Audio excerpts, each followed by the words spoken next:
घर में, पास में, पड़ोस में, समाज में अगर मर्यादा और संस्कार नहीं होंगे तो वहां कोई महत्व नहीं होगा।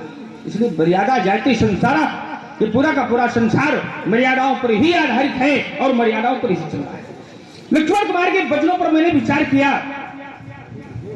लक्ष्मण कुमार ने कहा कि जो भगवान शंकर की शरण में रहता है, एक 5 वर्ष का बालक था जिसकी अल्प आयु थी, 5 वर्ष ही केवल उसकी आयु थी, जिनको महात्मा मार्कंडेय के नाम से जाना जाता है, और वो भगवान शंकर की शरण में चला गया, कृपा प्राप्त हो गई, तो उसको यम के दूत भी नहीं उसको कुछ कर पाए। क्यों? क्योंकि वो भगवान शंकर की शरण में है। यानी जो भगवान शंकर की शरण में चला जाता है तो उसको काल भी नहीं उसका बाल बाका कर सकता। लक्ष्मण का कथन है। तो बोलिए धनुष तो भगवान शंकर के ही शरण में बना रहा। अच्छा, व्यक्ति और वस्तु इसमें अंतर होता है कि नहीं? धनुष, वो बालक जो शरण में गया वो बालक है, अब धनुष क्या है? ये कोई बालक है या कोई मानव है? भगवान शंकर का आयुध है, और वो आयुध क्या भगवान शंकर के पास है? भगवान शंकर का, लेकिन कहां दिया गया? जनक के पूर्वज राजा देवराज। अब तुड़वाया क्या भगवान शंकर ने? तुड़वाया इसको राजा जनक के प्रण के द्वारा इसका खंडन हुआ है। तो राजकुमार जो भगवान शंकर की शरण में जाए या परमात्मा की शरण में जाने वाला व्यक्ति, उसका काल भी बाल बाका नहीं कर सकता। लेकिन ये आयुध है भगवान शंकर का, इसका खंडन नहीं हुआ, इसका खंडन किया गया है, ये टूटा नहीं है, ये तोड़ा गया है। तो तात्पर्य यह है कि व्यक्ति और वस्तु में अंतर होता है, पहली बात। और दूसरी बात, लक्ष्मण कुमार के वचनों को जब मैं पुनः विचार करने लगा, बोले वो भी अपनी गुरु की सेवा में खड़ा है। धनुष तोड़ने वाला जैसे आप अपने गुरु की सेवा में खड़े हो, वैसे वो भी अपने गुरु की सेवा में खड़ा है। अगर वो इतना गुरु को मानने वाला है, इतना गुरु को पहचानने वाला है, इतना गुरु को वो स्वीकार करने वाला है, तो यहां भी तो गुरु खड़ा है भाई। अगर गुरु की आज्ञा का पालन करने वाला है तो यहां भी तो पूछा जा रहा है कि तोड़ा, तो उसको बताना चाहिए।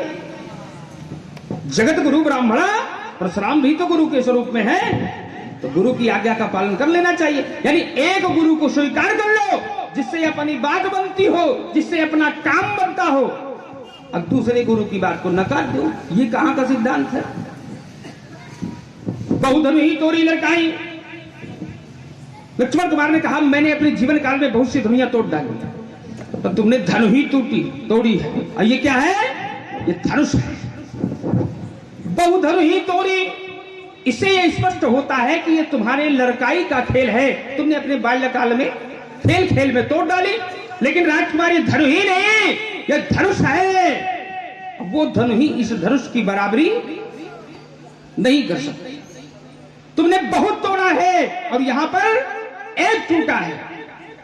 संसार में चोर बेईमानों की संख्या ज्यादा होती है, लेकिन अच्छे लोग कम पाए जाते हैं। सूर्य अकेला होता है, चंद्रमा अकेला होता है, आकाश में तारागण बहुत होते हैं, उनका कोई महत्व नहीं होता। जिस समय एक सूर्य प्रकाशित होता है, एक चंद्रमा प्रकाशित होता है, तो पूरे संसार को प्रकाश से प्रकाशित कर देता है। इसलिए मेरे जीवन काल में कोई ममता नहीं, गुरु के प्रति क्या है? श्रद्धा है, आस्था है, विश्वास है। रे राजा के लड़के, रे बालक काल बश, बोलो तो ही न संभार, धन ही समति पुरार धन विदत सकल संसार। आप कहते हैं रेंद्र बालक काल बश। लक्ष्मण तुम काल की वश में हो ना महाराज, तुम्हें धोखा हो रहा है। क्योंकि अकाल मृत्यु वो मरे जो काम करे चांडाल का, और काल उसका क्या करे जो भक्त है। तो जहां भगवान की कृपा है वहां काल बाल बाका नहीं कर सकता है। और फिर लक्ष्मण के लिए तो शास्त्र कहते हैं कौशलेश सुत लक्ष्मण रामा और कालव जीत सके। संग्रामा, हम तो काल को भी जीतने की सामर्थ्य रखते हैं, तो काल हमारा बाल बाका नहीं कर सकता है। बोलो। और ध्यान दे, हमारे पंडित श्री कामता प्रसाद जी द्विवेदी जो कमेटी के महामंत्री हैं, उनकी तरफ से भी 51 पुष्प मित्राएं दोनों विद्वान कलाकारों के चरणों में समर्पित है। भगवान उनका अखंड करें। हमने कहा शंकर जी आपके गुरु जी है, तो तोड़ने वाले ने भी गुरु जी की सेवा में ही धनुष तोड़ा है। जब गुरु जी ने आदेश दिया है तब तोड़ने वाले ने धनुष का खंडन किया है। तो आपने कहा कि गुरु जी के आदेश को उसने वहां मान लिया, काम बन रहा था। और हम भी तो गुरु हैं, क्योंकि हम ब्राह्मण हैं। ये बात ठीक है, ब्राह्मण हो, लेकिन ये हो सकता है कि जैसे हमारी जानकारी में ये बात नहीं थी कि परशुराम जी ब्राह्मण है, ठीक वैसे ही हो सकता है धनुष तोड़ने वाला भी न जानता हो कि ये ब्राह्मण है। जैसे हमने तो नहीं जाना कि ये ब्राह्मण है, तो ऐसे ही धनुष तोड़ने वाला भी हो सकता कि ये न जानता हो कि ये ब्राह्मण है। तो जब जानता नहीं है कि ब्राह्मण हो, तो फिर गुरु वाला नियम ये लगने वाला नहीं है। क्योंकि हमारी आपकी लड़ाई तब तक है जब तक हम एक दूसरे से अनजान है। जब हम जान जाएंगे कि परशुराम जी ब्राह्मण है, तो हम आपका विरोध नहीं करेंगे। और जब आप जान जाओगे कि हम कौन है, तो आप हमारा विरोध नहीं करोगे।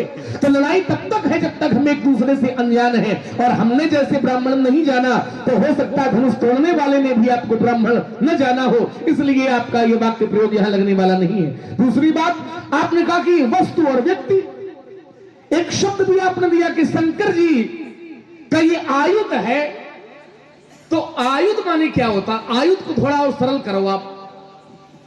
आपने कहा ये शंकर जी का आयुध है, तो आयुध से तात्पर्य क्या है? आयुध का तात्पर्य होता है शस्त्र। आयुध का तात्पर्य शस्त्र। अच्छा, आयुध का तात्पर्य यदि शस्त्र होता है, तो एक अर्धाली में पढ़ रहा हूं, समझना जरा, अच्छे लोग बैठे हैं और चिंतन करेंगे। आयुध माने यदि शस्त्र होता है, तो एक अर्धाली है अस्त्र, शस्त्र। आयुध सब डारे और कौतुक ही प्रभु काट निवारे। तो इसमें अस्त्र पहले से लिखा है और शस्त्र भी लिखा है। अस्त्र, शस्त्र और फिर लिखा है आयुध। तो अस्त्र भी पहले से लिखा है और शस्त्र भी पहले से लिखा है और फिर आयुध लिखा है। अब अर्थ करो, अस्त्र के नीचे अस्त्र लिखा जाएगा, शस्त्र के नीचे शस्त्र लिखा जाएगा, तो फिर आयुध के नीचे क्या लिखा जाएगा? तुम बोलो ना बताओ, लेकिन तुम्हारा चेला बता रहा कि आयुध माने धनुष। सारी व्यवस्था लेके बता रहा है कि वो साथ ही में चलता है। हाँ, साथ ही में चलता है। तो लेकिन ये ध्यान रखना, साथ में चलता है, लेकिन साथ में बोलने का अधिकार नहीं है। लक्ष्मण परशुराम के बीच में हमारी आपकी वार्ता है, ये भी तो ध्यान रखो। तो शस्त्र यदि है, हाँ, सुन के कौन बोल रहा है? परशुराम की लक्ष्मण क्या सुन के कौन बोल रहा है? नहीं तो सुन के जब आवाज़ ध्वनि की जाएगी तो सुनेगा कौन? कितने बोल गए? अरे नहीं, ऐसे थोड़ी बात। हमारे तुम्हारे बीच में किसी को बोलने का अधिकार है। अभी यहाँ छोड़ो, समाज में कितने बोल पड़ेंगे? अस्त्र शस्त्र नहीं, सब नहीं बोलेंगे। और लक्ष्मण सबकी बात पर ध्यान भी नहीं देगा। नहीं बोले। अस्त्र शस्त्र आयुध सब डारे और कौतुक ही प्रभु काट निवारे। तो अस्त्र के नीचे अस्त्र, शस्त्र के नीचे शस्त्र, फिर आयुध के नीचे क्या लिखा जाएगा? तो निर्णय क्या बनेगा? और आपका शब्द है, शब्द आपने प्रयोग किया है कि ये शंकर जी का आयुध है, तो फिर आयुध माने क्या होता है? इसको जरा सरल करो, समझाओ। बढ़िया। हमने कहा था शस्त्र, है ना? तो शस्त्र क्या धनुष शस्त्र नहीं है? क्या पिनाक शस्त्र नहीं है? क्या जो जितने भी हैं शंख, चक्र, गदा, पद्म इत्यादि, ये तो भगवान के हैं। लेकिन उसमें चक्र क्या है? वो भी शस्त्र है। तो ये सब आयुध में ही इनकी गणना की जाती है। जैसे एक जगह बताया गया, शंखम चक्रम गदाम शक्तिम हरम चा मुसलायुधम कुंतायुधम। कुंत माने क्या होता है? कुंत माने भाला। कुंत माने भाला, उसी के अंतर्गत है कुंत भाला छुरिका, ये उसी के अंतर्गत है। रुको रुके हैं, कोई बात थोड़ी ना है। ये कुंत माने होता क्या है? क्या भाला होता है? खाली जबरदस्ती लगाए पड़े हो। कुंतायुधम त्रिशूलम च सारंग मायुध। इधर देखो, इधर सब जानकार बैठे हैं, ऐसे न हो बैठे हैं। नहीं तो तात्पर्य निकला क्या? आयुध का तात्पर्य क्या निकला? एक क्षण रुक जाओ। आयुध का तात्पर्य होता है शस्त्र। शस्त्र माने धनुष। शस्त्र माने धनुष। धनुष ही शस्त्र है। आयुध माने शस्त्र, शस्त्र माने धनुष। नहीं, वो एक ही बात है। भगवान शंकर का ये धनुष है, तो ठीक है, भगवान ये- शंकर का आयुध है, एक ही बात है। शंकर जी का धनुष है, ये बात सही है। तो वही आयुध है, आयुध कुंतायुधम। अभी कुंत वाला छोड़े दे रहा है तुम्हारे लिए। नहीं, हमारे लिए क्या छोड़ रहे हैं? हमने शब्द प्रयोग नहीं किया। सारंगमायुधमुत्तमम। दो आयुध है, अब दोनों दिव्य हैं, दोनों श्रेष्ठ हैं। एक सारंग और दूसरा पिनाक। ठीक है, विषय ये नहीं है, हमको भी पता है मैं तो धनुषी श्रेष्ठ है, दिव्य लोकाल पूजते, लेकिन आपने कहा कि ये है कि आयुध एक एक लोग बोले वही धनुष है। क्रम हमारा था। आपने ये कहा था कि आयुध माने शस्त्र होता है, ठीक है बात समझना, आयुध माने शस्त्र होता है। अब फिर गिना आपने ये दिया कि ये शंख भी होता है, चक्र भी होता है, कुंत भी होता है, ये सब भगवान की आयुध है। तो शस्त्र किसको कहते हैं धनुर्वेद में? शस्त्र उसको कहते हैं जिसको पकड़ करके युद्ध किया जाए, और अस्त्र उसको कहते हैं जो फेंक करके युद्ध किया जाए, है ना। तो चक्र भगवान के हाथ में है और चक्र को आयुध कहा गया है। तो क्या चक्र को पकड़ करके युद्ध किया जाता है? क्या पकड़ के तो युद्ध नहीं किया जाता है। चक्र को तो भगवान प्रक्षेपण करते हैं, चक्र को फेंक करके युद्ध किया जाता है। तो जब चक्र को फेंक करके युद्ध किया जाता है तो यह सिद्ध होता है कि चक्र शस्त्र नहीं है, बल्कि चक्र अस्त्र है। सीधी सीधी बात है। तो हमारा तात्पर्य केवल इतना था कि आयुध माने क्या होता है, स्पष्ट निकल करके आना चाहिए, वो निकल करके नहीं आ रहा है। वही है धनुष। आयुध माने धनुष। अच्छा, आयुध माने यदि धनुष है तो फिर एक अर्धाली में दे रहा हूं। जिस समय भगवान ने चतुर्भुजी रूप माता के सामने प्रकट किया तो अर्धाली है निज आयुध भुज चारी, चारों भुजाओं में स्वयं के आयुध है, चारों भुजाओं में। और चार भुजाओं में क्या क्या है? तो कहा शंख चक्र गदा और पद्म। तो फिर धनुष कैसे? बढ़िया। देखिए हर जगह का एक एक अंतर स्पष्ट है। भगवान, हमने पहला शब्द दिया था शस्त्र, फिर तुम्हें और सरल करने के लिए कह दिया कि ये भी भगवान शंकर का आयुध है। तो ये जितने भी हैं जिनके द्वारा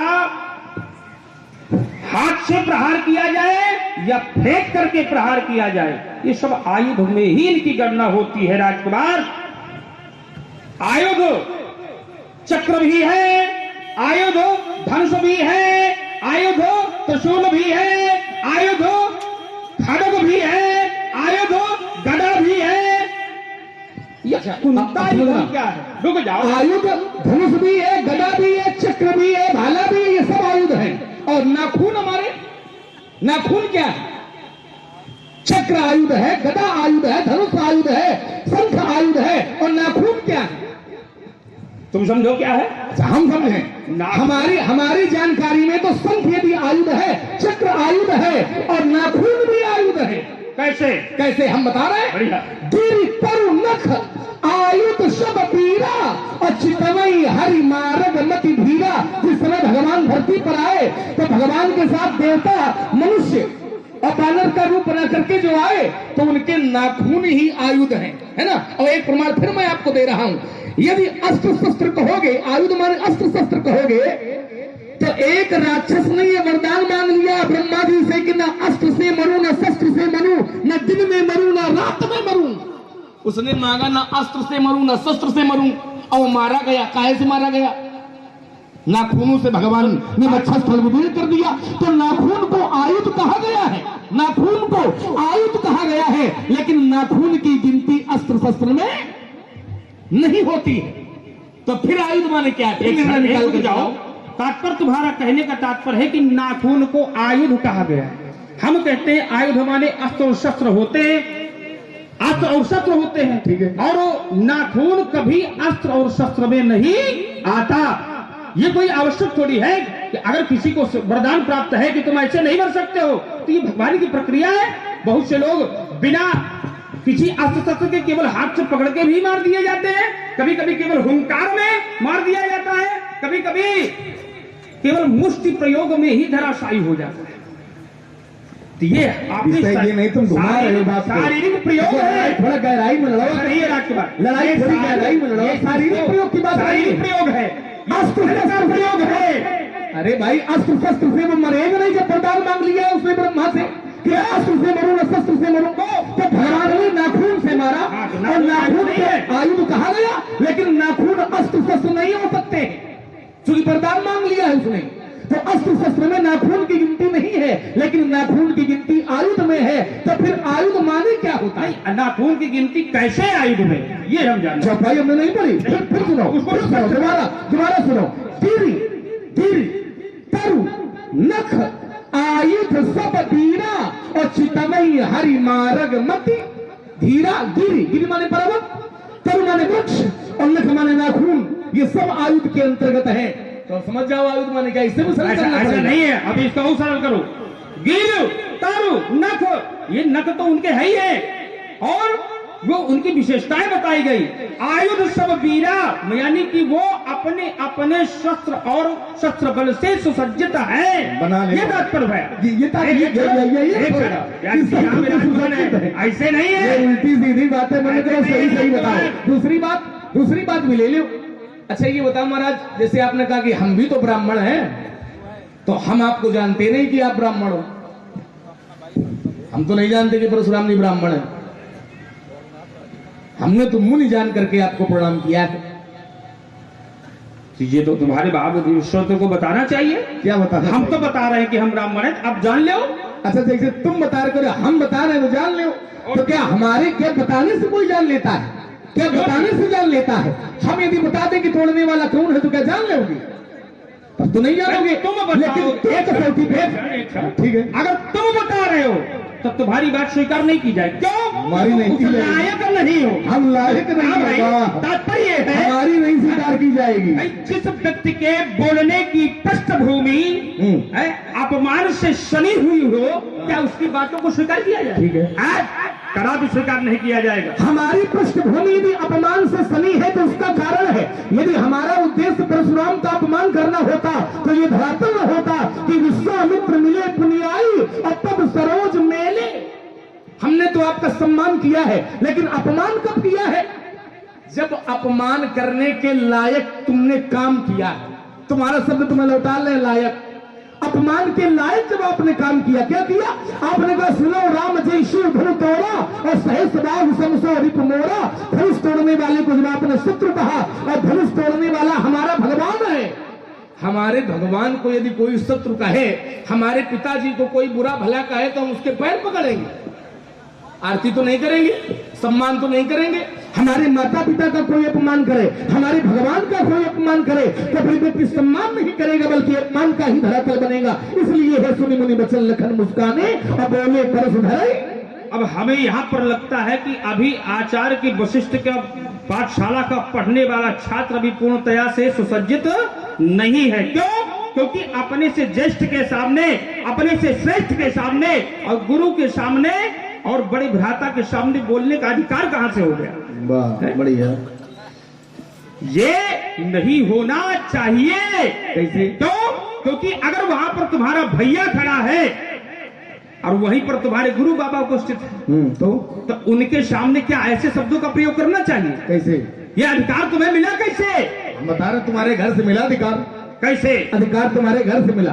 तुम कहते हो जहां तुम्हारे बड़े बूढ़े बैठे हैं, भैया बड़े बैठे हैं, गुरुजी बैठे हैं, क्या तुम्हें वहां इस तरीके के शब्द बोलने चाहिए? हाँ बोलने चाहिए।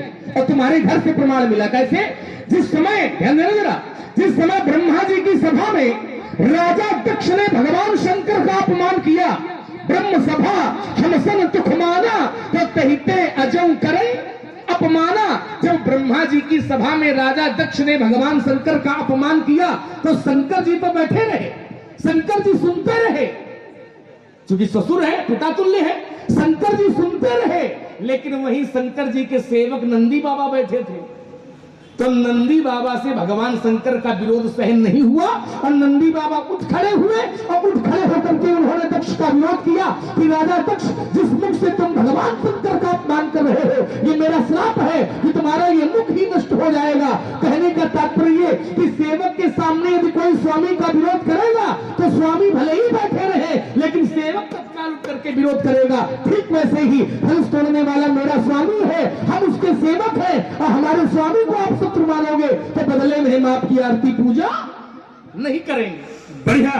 जैसे जैसे तुमने कहा कि भगवान शंकर उस सभा में बैठे रहे। एक बात ले लो, एक बात और एक बात, केवल एक, ज्यादा नहीं बोलेंगे। जैसे एक बात बताओ, तुमने हमसे तो कह दिया कि बड़े बूढ़े तुम्हारे बैठे हो, तुम ये ऐसे बोल रहे हो, जिस समय सहस्त्राबाहु अर्जुन ने तुम्हारे आश्रम से जबरदस्ती गाय का हरण किया, पिताजी के आदेश का उल्लंघन करते हुए, पिताजी का अपमान करते हुए, बलात् जबरदस्ती गाय का हरण जब किया, पिताजी वही सामने थे, तो तुमने कहा पिताजी से कहा था कि पिताजी आदेश दो तो हम जाए वहां निपटाल जाके।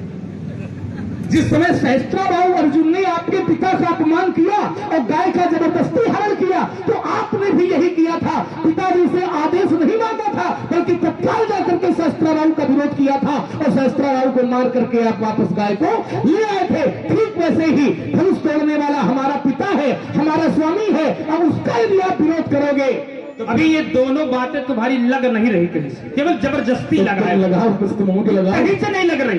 तो पहला तुमने दर्शन दिया दक्ष प्रजापति भगवान शंकर का, कि वहां पर भगवान शंकर का अपमान हो रहा था, तो वहां पर भगवान शंकर के नंदी बोल पड़े।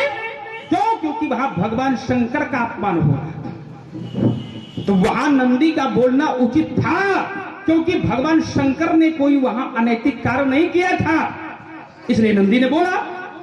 अब भैया यहां धनुष टूटा है, तोड़ करके फेंक दिया गया है, इस पर हमने बोल दिया, तो तुम्हें बोलने का अधिकार किसने दे दिया?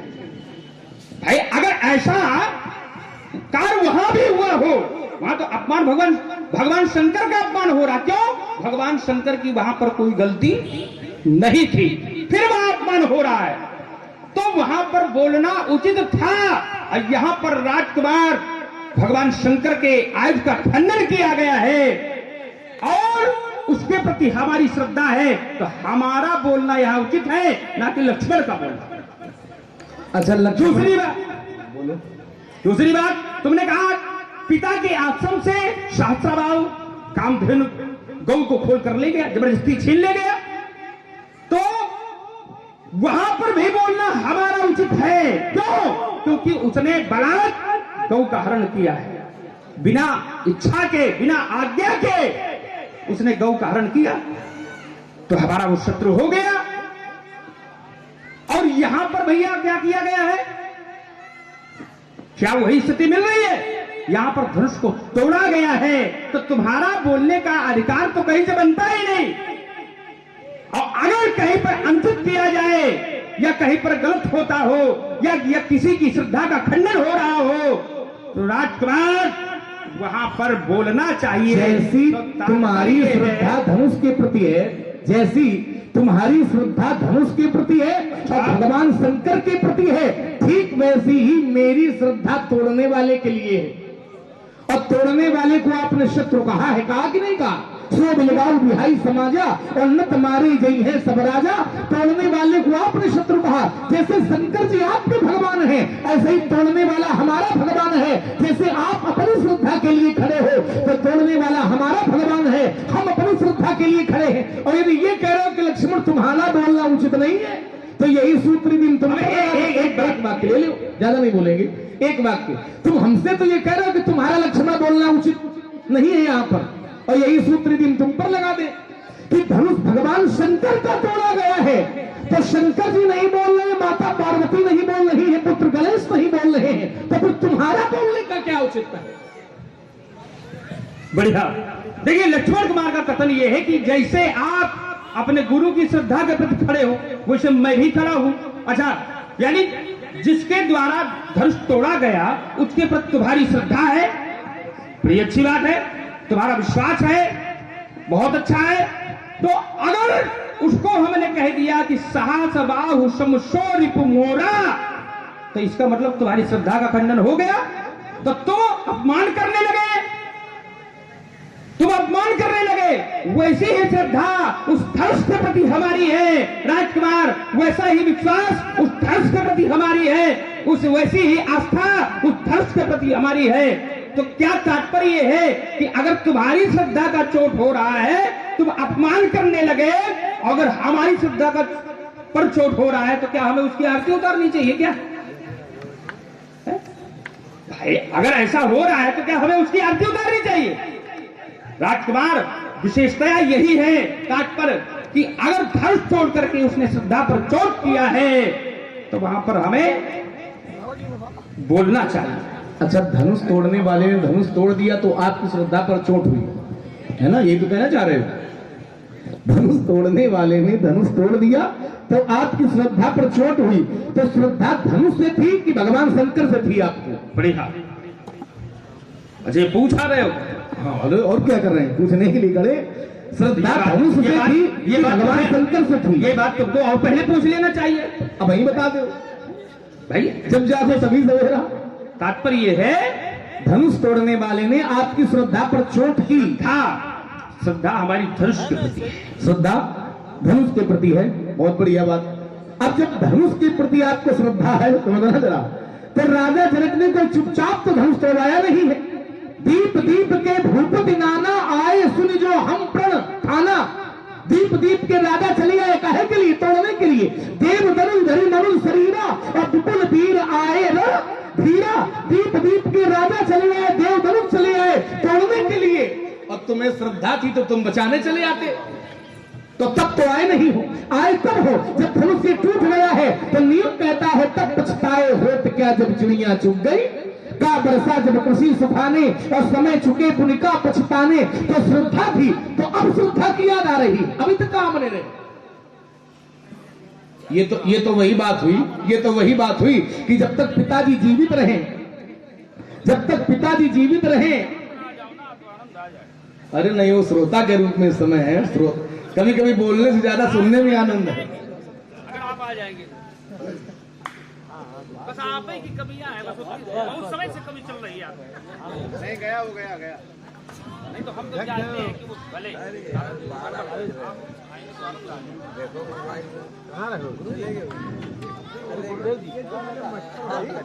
तो श्रद्धा महाराज, अब आपको श्रद्धा की याद आ रही है। अभी तक आप कहां बने रहे? जब धनुष टूट गया है तो अब चाहे जितना क्रोध करो, चाहे जितना विरोध करो, अब ये जुड़ने वाला नहीं है, क्योंकि टूटे थे फिर ना जुड़े। तो अब इस पर भी आप विचार करें। जो अब धनुष तो टूटा गया है, चाहे जितना क्रोध करो, चाहे जितना विरोध करो। अब ये बताओ होना क्या चाहिए महाराज? शांति तुम्हें कैसे मिलेगी? धनुष तो टूटा गया है, तो क्रोध शांत कैसे होगा? क्या किया जाए? उपाय बताओ, मार्ग बताओ, समाधान बताओ। जिसके द्वारा तोड़ा गया वो हमारे सामने आ जाए, उसको हम जब जान जाएंगे तब मान लिया जाएगा। कह रहे हैं कि जिसके द्वारा तोड़ा गया है वो सामने आ जाए। अच्छा, जिसके द्वारा तोड़ा गया है उसको सामने हम ले आए, और एक काम आप हमारा करो, एक काम हम आपका करें। जिसने धनुष तोड़ा है उसको हम सामने ले आवे, और जिनका धनुष टूटा है उनका तुम सामने ले आओ। भाई, लड़ाई तो तभी बनेगी, कर्मचारी कर्मचारी से बात करे, अधिकारी अधिकारी से बात करे। तो जिनका धनुष टूटा है यदि उनको आप बुला दोगे, तो जिन्होंने धनुष तोड़ा है उनको हम बुला देंगे। तुम शंकर जी के कर्मचारी, हम तोड़ने वाले के कर्मचारी। चलो बढ़िया, यानी तुम कर्मचारी हो, लेकिन हम कर्मचारी नहीं है, हम भगवान शंकर के शिष्य हैं। वो हमारे आराध्य है। तुम कर्मचारी बने रहो, तुम जिंदगी भर पीछे ही चलते रहोगे उसके, चलो, और तुम्हें चलते रहना है। भाई, हम कर्मचारी नहीं बनेंगे, हम केवल उनके शिष्य बने रहेंगे, यही ठीक है। और जब शिष्य बने रहेंगे तभी श्रद्धा बनी रहेगी, और जहां श्रद्धा होती है तो वहां विश्वास भी होता है, और जहां विश्वास होगा तो वहां हमारे आराध्य भगवान शंकर और मां पार्वती के सहित विराजमान होगा। ऐसा थोड़ी है राजकुमार। जब शिष्य बन जाएंगे, और शिष्य बन करके समर्पण की भावना बनी रहे, और हृदय में सदैव श्रद्धा जागृत रहे, विश्वास अटल बना रहे, तो उसके जीवन में सदैव अनायास ही भगवान शंकर और मां पार्वती का आगमन हो जाता। कैसे बताया गया? भवानी शंकरो बंदे, श्रद्धा विश्वास हमें लाने की आवश्यकता नहीं, वो पहले थे। अनायास हृदय में, भक्त के हृदय में उपस्थित रहते हैं श्रद्धा के रूप में। श्रद्धा नाम मां पार्वती का और विश्वास नाम भगवान शंकर का। तो भवानी शंकरो बंदे श्रद्धा विश्वास रूपिणो। चलो अच्छा, एक मार्ग आपको बताऊं। ये दोनों श्रद्धा धनुष तोड़ने वाले को आप देखना चाहते हो, जानना चाहते हो, एक बढ़िया मार्ग हमसे ले लो। राजा जनक ने धनुष तोड़वा करके अपनी कन्या का विवाह किया है।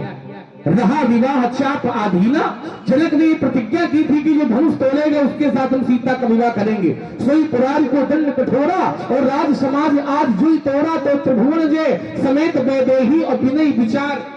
माने जनक का प्रण था कि जो धनुष तोड़ेगा उसके साथ सीता का विवाह करेंगे।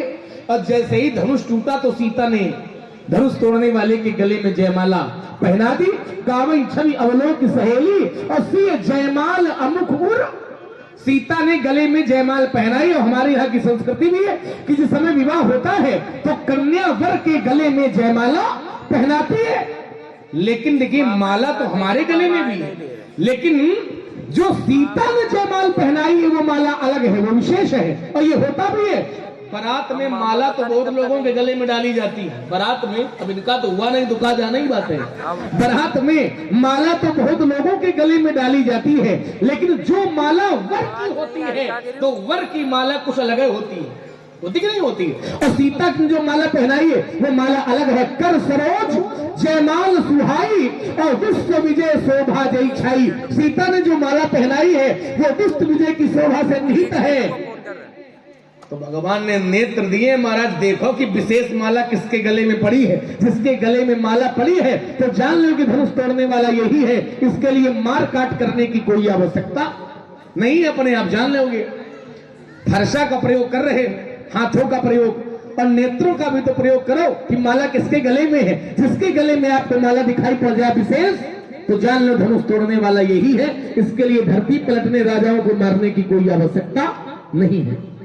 चलिए, लक्ष्मण का कथन ये है कि आप ये देख लो कि माला, जिसके गले में माला पड़ी हो वही सीता धनुष तोड़ने वाला है, सीता का वर है वो। माला पड़ी हो तो राजकुमार, माला तो एक नहीं है, यहां माला अनेक है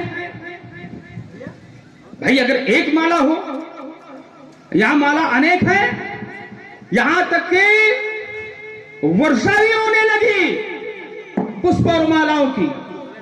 आज जब भैया पुष्प और मालाओं की वर्षा होगी तो पता नहीं कहां कहां जाएगी है, तो उसको कैसे तो बताया गया।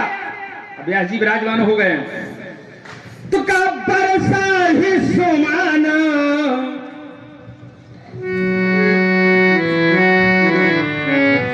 बरसा ही सुमन रंग बहुमाला, बरसा ही सुमन रंग बहुमाला, अगावहि किन्नर गीत रसाला।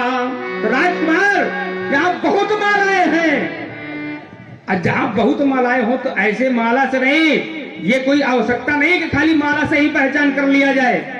हमारा तात्पर्य है, हमारी घोषणा क्या हुई है, कहूं जानो जनक धनुष यही तोड़ा। धनुष किसने तोड़ा है? जिसने तोड़ा है उसको सामने आना चाहिए। तो चलिए महाराज, आपने कहा कि मालाएं तो बहुत है, व्यास जी की भी बात भी ध्यान दो थोड़ा सा कि मुलायम मुलायम है ना। आपने कहा मालाएं तो बहुत, ये बात हमने पहले बोल दी थी कि मालाएं बारात में बहुत लोगों के गले में डाली जाती है, लेकिन जो वर के गले में माला होती है वो विशेष होती है। ये बात तो हम पहले बोल चुके हैं। चलिए, ये बात आपको समझ में नहीं आई, फिर एक बात लो। धनुष तोड़ने वाले को भी जानना चाहते हो तो जानकारी क्रोध से नहीं मिलती। भगवान शंकर से पूछो जा करके, बातें न मारो। जानकारी का मार्ग क्रोध नहीं है, बल्कि कुछ और है। क्या है? एक प्रमाण मैं दिए देता हूं। यदि जानकारी चाहिए तो कहा राम ही केवल प्रेम प्यारा, और जान ले वो जो जाननी हारा। यदि कुछ जानना चाहते हो तो जानकारी प्रेम से मिलेगी, उसके लिए क्रोध हटाना पड़ेगा। और क्रोध हटाओ महाराज, न हटाओ तो कुछ घटाओ, क्योंकि बिना जानकारी प्रेम के मिलने वाली नहीं है। भगवान शंकर कहते हैं कि हरि व्यापक सर्वत्र समाना, और प्रेम ते प्रकट होत मैं जाना। क्रोध वाला मार्ग कहा जाता है? तो कहा काम क्रोध मद लोभ सब नाथ नरक के पंथ।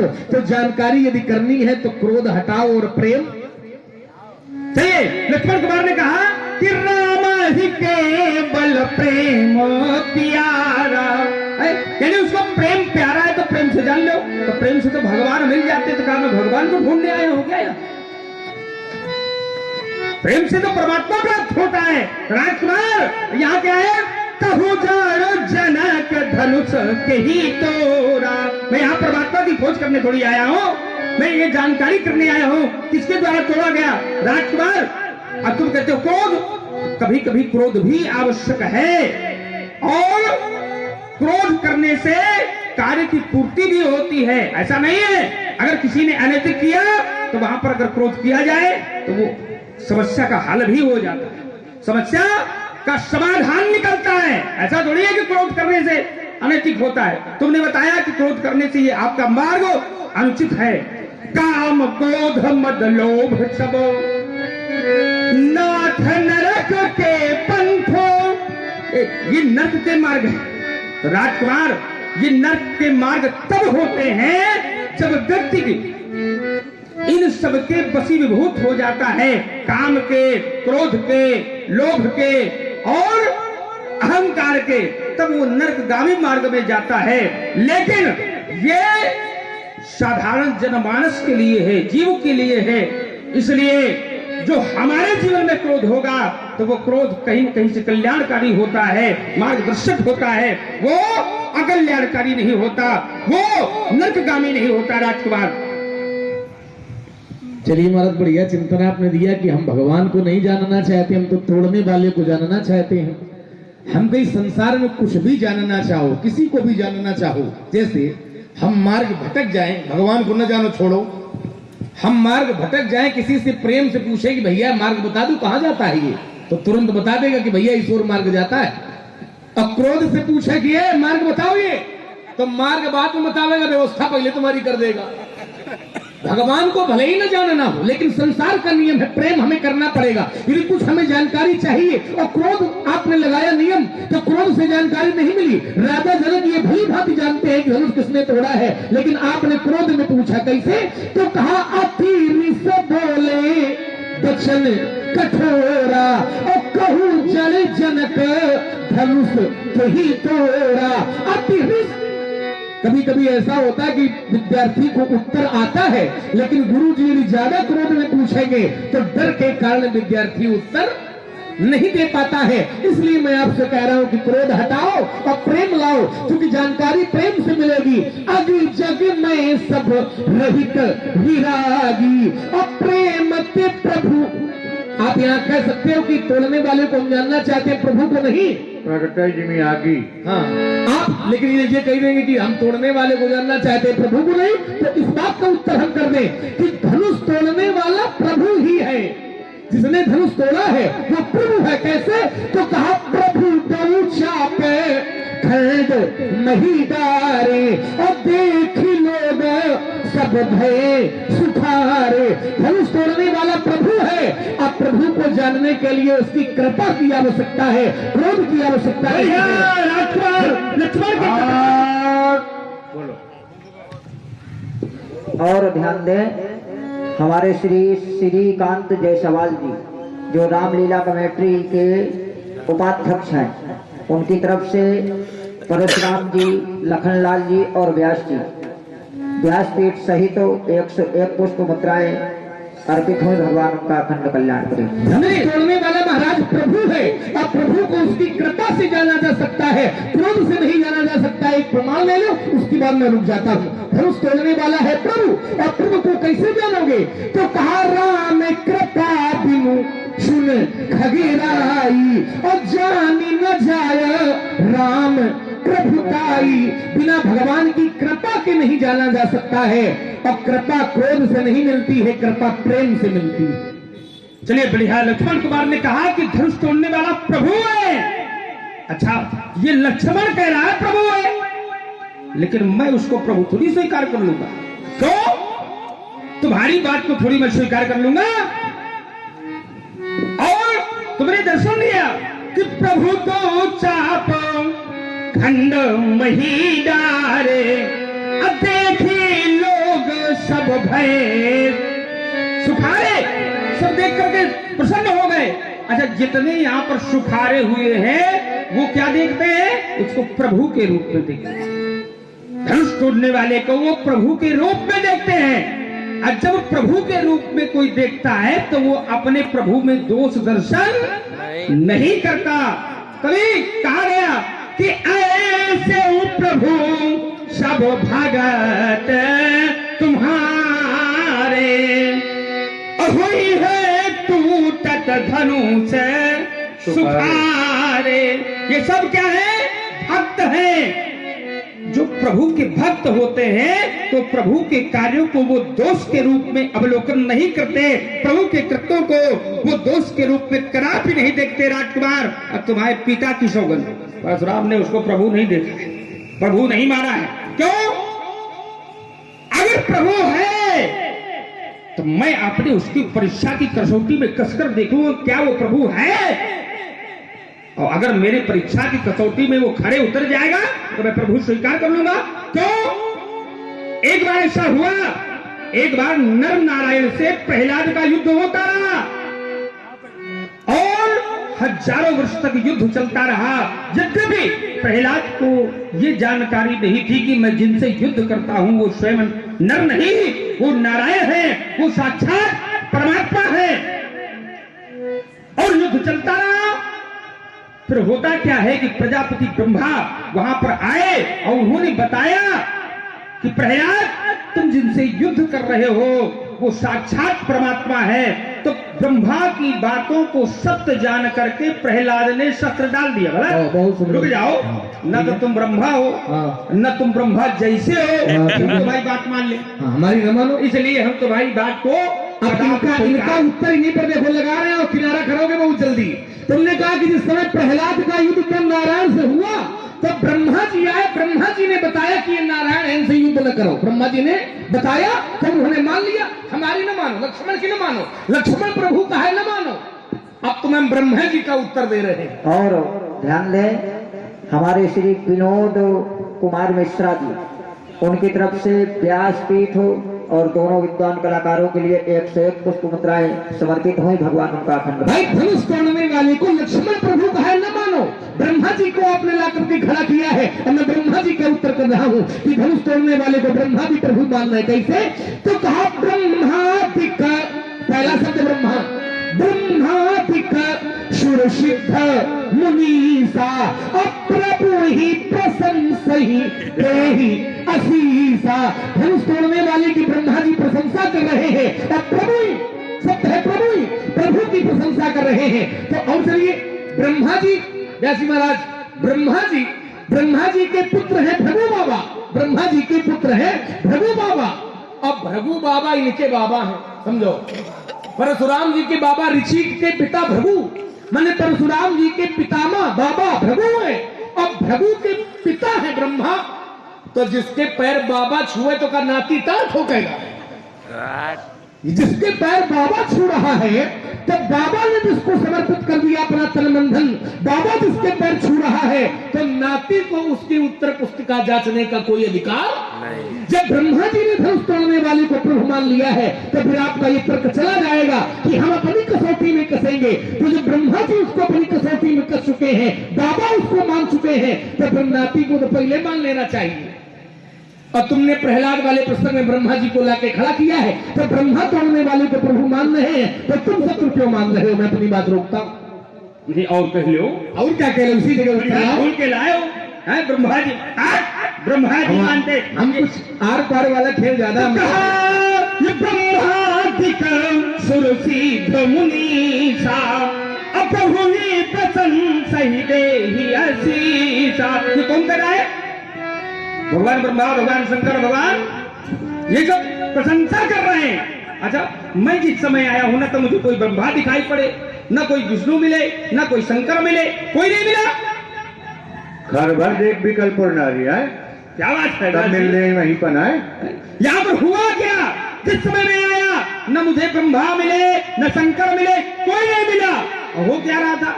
ये ढंग मनाओ कि हम यहाँ पर आ गए, नहीं तुम्हारी मारे जाते कि कभी न मारे गए। ये पता है तुम्हें, हम मारे जाते। ले उठा रहा है क्यों? अब पता, अब स्थिति को देख रहे हैं, स्थिति को अवलोकन करके हम चल रहे हैं। यहाँ पर क्या चल रहा था? जिस समय बड़े बड़े आचार्य बैठे हैं, बड़े बड़े संत जन बैठे हैं, उस बात का अवलोकन करके हम चल रहे हैं। किले हो छड़ाय सिय कहा को अधरी बांधहु नृप बालक। दो स्थितियां तो ऐसी चलने लगी जो विकराल हो गई। राजकुमार थर भर देख विकल पुरनारी असव मिल देह मई पर गाली। यहाँ की नारियां गाली बकने लगी। फिर होता क्या है, जिस समाज में ऐसा कोलाहल मचा हुआ था, उसी समय अंतर हुआ कि तेरा सुनी शिव धनो भंगा आयो भृगुकुल कमल। उसी समय जैसे हमारा आगमन हुआ तो देखत भृगुपति वेश कराला उठे सकल भय विकल भुआला। अपितु समेत कहीं कहीं निज नामा लगे करन सब दंड। स्थिति पूरी परिवर्तन हो गई। कोई जगह का नहीं कर रहा, यहाँ पर कोई नहीं दिखाई। तो अशांति का परिवर्तन हो गया। तो जिस समय कोलाहल हो रहा है, खरभर मचा हुआ है, उस समय तुम नहीं बोल पाए, हमारे सामने तुम बोलने को खड़े हो गए। एक तो ब्रह्मा जी आ गए, हमें तो ब्रह्मा जी न मिले। हमने क्या ये कहा था कि ब्रह्मा जी आ गए? क्या ये कहा था? ब्रह्मा जी ने प्रशंसा किया। तो हमें यहाँ पर कोई नहीं राजकुमार ऐसा दिखाई दिया कि कोई प्रशंसा कर रहा हो। ये तुम बता रहे हो।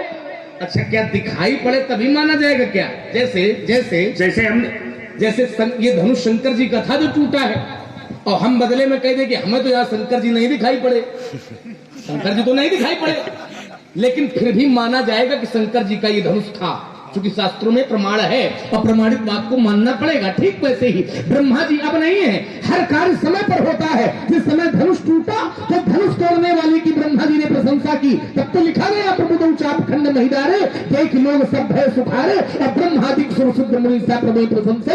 और प्रशंसा करके ब्रह्मा जी चले गए। तो जब चले गए उसके बाद तुम आए हो, तब ब्रह्मा जी कहाँ दिखाई पड़ेंगे? और चलिए, अब आपने जो बात रखी कि तब नहीं तुम बोल पा रहे थे जिस समय कोलाहल व्याप्त था। हाँ, नहीं बोल पा रहे थे। क्यों? क्योंकि शेर की वीरता मेढकों से लड़ने में नहीं है। शेर की वीरता मेढकों से लड़ने में नहीं है। इन राजाओं से क्या हम बोले जो पहले से हार मान चुके हैं हमसे। हम तो जीते हुए पहलवान से लड़ते हैं, हारे हुए पहलवान से लड़ने में बड़ाई नहीं है। और ये राजा पहले हार चुके हैं। कैसे? धनुष नहीं तोड़ पाए हैं। भूप सहस दस कही बारा और लगे उठा मन तरय नकारा। अरे इन राजाओं से हम क्या युद्ध लड़ेंगे? राजा तो पहले हार मान चुके हैं। कैसे? एक प्रमाण ले लो। कैसे है? तो कहा जिस समय उन्होंने प्रभु को देखा, प्रभु ही देख सब नृप ही हारे, और जब राकेश उदय भय धनुष तोड़ने वाले को देखकर ये राजा हृदय से हार मान चुके हैं। तो एक बात बताओ, लड़ाई जीते हुए पहलवान से लड़ी जाए ये अच्छा है कि हारे हुए पहलवान से लड़ी जाए ये अच्छा है? थोड़ा नहीं अच्छा, ये न बताओ, ये न बताओ। तुमने कहा कि हम शेर हैं, हम मेढकों से थोड़ी युद्ध करेंगे। अच्छा, मेढकों की इतनी बड़ी सामर्थ्य हो गई कि तुम्हारे जैसे शेर बैठे रहे और ताल ठोक के चले गए। तुमसे बड़ा प्रभाव तो खाली आने का हो गया, हमारे भेद देखने का। वही मेढक जो तुम्हारे सामने उछल रहे हैं और तुम कहते हो मेढकों से थोड़ी उछल। हमारे सामने उछल रहे हैं। और क्या? सामने का कोई प्रमाण हो तो देना जरा। यहाँ पर बैठे हो और उन्होंने क्या कहा? क्या कहा? जो विदेह कछु करे सहाई तो जीतऊ समर सहित दो भाई। तो तुम क्या कर रहे हो? उन राजाओं की उन वचनों को तो कहा भूप वचन सुन इतऊ तक ही। राजाओं के वचनों को सुन करके ये बालक क्या कर रहा था? ये देख रहा था कि इधर की रास्ता मिले कि उधर की। अच्छा, रास्ता देख रहे थे। इतऊ तक ही का मतलब क्या है? अभी तुम कह रहे हो कि शेर मेढकों से नहीं लड़ते। हाँ, ठीक है। अब मेढकों की इतनी बड़ी सामर्थ्य हो गई कि तुम्हारे जैसे शेर बैठे रहे और वो तुम्हें ललकार गए। अब देखो, हमें ललकार नहीं गए, समझना जरा। भागने का जुगाड़ कर। अब देखो, अब निराकरण क्या है समझना। यदि हम ललकार को सुन करके वो ललकार रहे होते, हमें ललकार सामने से दी जाती कि इधर उधर से दी जाती है? ललकार जब भी दी जाती है तो सामने से दी जाती है, और योद्धा जो हो वो सामने निकल करके आवो लड़ने। जब हम परशुराम के सामने खड़े हो गए, परशुराम का अपमान करने के लिए खड़े हो गए, तो क्या राजाओं के सामने न लड़ते? लेकिन एक बात ले लो, केवल राजा हमारे सामने नहीं ललकार रहे, कहां ललकार रहे इसका एक प्रमाण ले। और लड़ाई उससे लड़ी जाती है जिसमें क्षमता और सामने आके लड़ाई लड़े, इधर उधर वालों से लड़ाई नहीं लड़ी जाती। कैसे? प्रमाण लो। तो कहा उठी उठी पहिरी सनाह अभागे, और जहां तहां गाल बजावने लागे। उठ उठ पहिरी सनाह अभागे, और जहां तहां गाल, जाता माने इधर उधर, माने किसी में क्षमता नहीं कि सामने आकर के बोले, और लड़ाई उससे लड़ी जाती जो सामने आकर के मुंह खोले। इधर उधर तो पीठ पीछे तो लोग भगवान को भी बुरा भला कहते हैं। ये बताओ इससे क्या तात्पर्य है? और क्षमता हो तो सामने आकर के लड़ो, जैसे आप सामने हो और हमारी क्षमता है तो सुन मुनि बचन लखन मुस्काने, और बोले पर सुधरे। उसका कारण ये है कि हमारे आशीर्वाद लेके अब तुम हम ही से प्रयोग कर रहे हो। ये वाला, यही वाला। तो इसमें आशीर्वाद ऐसा काहे दे दिया कि तुम्हारे लिए समस्या बन रहा है? नहीं तो तात्पर्य ये है कि या तो हमें लगता है तुम उसके लायक नहीं थे आशीर्वाद के, वापस ले लो वही आशीर्वाद लेके तुम उन्हीं के सामने ताल ठोक नहीं रहे हो। महाराज, देख भले जोटा। हमने तो हाँ बढ़िया भाई, आशीर्वाद देने वाला जब आशीर्वाद देगा तो कुछ तो अच्छा देखेगा, अच्छा जब देखेगा तब आशीर्वाद देखेगा। तो तुमने अच्छा क्या देखा? हमने देखा कि ये क्या बढ़िया राजकुमार है, सुंदर राजकुमार है, और भले है ये, भले जोटा है ना। तो अब भले नहीं है, पर तुम भले नहीं, तुम तब बहुत है। तो तुम्हारी दृष्टि गड़बड़ है। तो जब हम भले नहीं है बहुते वाले हैं, तो तुम्हें भले कैसे दिखाई पड़े? जब हम भले नहीं है और बहुते खराब वाले हैं। यदा यदा मुंचति बाकबाणम, यदा यदा मुंचति बाकबाणम, तदा तदा कुल जाति प्रमाणम। कभी कभी व्यक्ति के बोलने से ही उसके कुल और चरित्र का पता चल जाता है। तुम तो उस समय मौन बने रहे। विश्वामित्र जी ने कहा ये बालक ऐसे हैं, सोचा बड़े भले बालक है ये, लेकिन उसमें तो तुम्हारा भैया वो भला है, पर तुम कितने भले हो ये तो सभी जान गए, उसमें बताने की क्या हो सकता है। तो राजकुमार जहां पर कुछ अच्छा देखा गया तो वही देख करके तुम्हें आशीर्वाद दिया गया। अब उस आशीर्वाद का प्रयोग तुम हमारे ऊपर कर रहे हो, उसका अनैतिक सदुपयोग कर रहे हो तुम, तो ये तुम्हारा सार्थक नहीं है। ये महाराज आपको लग रहा है कि सार्थक नहीं है, हमारा सार्थक बिल्कुल। अच्छा और समझो, यदि हम सार्थक न होते तो हमारे बड़े भैया हमारे साथ हैं, हम यदि गलत कर रहे होते तो तत्काल हमें रोकते, और रोका उन्होंने। जिस समय हमने राजा जनक के सामने वाणी प्रयोग की, लखन सुकोप वचन जब बोले तो डगमगाने नहीं दिक्कत, तो हमारे प्रभु को लगा कि लक्ष्मण कुछ अनुचित दिशा में जा रहा है, तो निर्णय उन्होंने दे दिया, सैन्य रघुपति लखन निवारे और प्रेम समेत निकट। और परशुराम जी के सामने यदि हमारा बोलना सार्थक न हो तो शांत करके हमारे भैया हमें बैठा दे, लेकिन हमारा बोलना सार्थक है, इसलिए हमारे भैया की भी कोई ऐसी आदेश या कोई ऐसा संकेत नहीं है कि मैं शांत होकर के बैठना चाहिए। इसलिए हमारा धरातल बिल्कुल सही है, दिशा आपकी बदल रही है, और दिशा यदि आपकी बदलेगी महाराज तो हम दशा बदलने में भी देर नहीं लगते। इसलिए सभा से भाग जाओगे मुनि जी, ये धनुष से भागेंगे, चक्कर में घुस कर खा लेंगे। भगवान सत्तर है नहीं है, मेघ में सत्य, और जगत की चंदन लज्जा भूषण मुस्कान खा लेंगे। तुम्हें क्या हो गया है जो करते ही तो जाते हो, और जगत के वीर सिंहों को ये फरसा दिखाते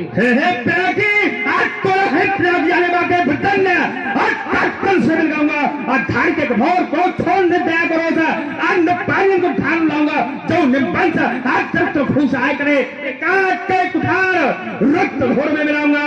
तीन अग्रमात सभा में पुकार कहो, ये अस्त्र शस्त्र परशुराम ही कहा। तो फिर मेरे मन में भी है भाया है, मैं देखूंगा किसके मैया ने कितना दूध पानी पानी करता है। पानी जग का सार है, जिसके जीवन में पानी ना हो कैसा पानी। बताओ, हम दूध की बातें कर रहे हैं, पानी की बातें कर रहे हैं, मेल बिल्कुल बने नहीं रहा कहीं से इधर उधर से।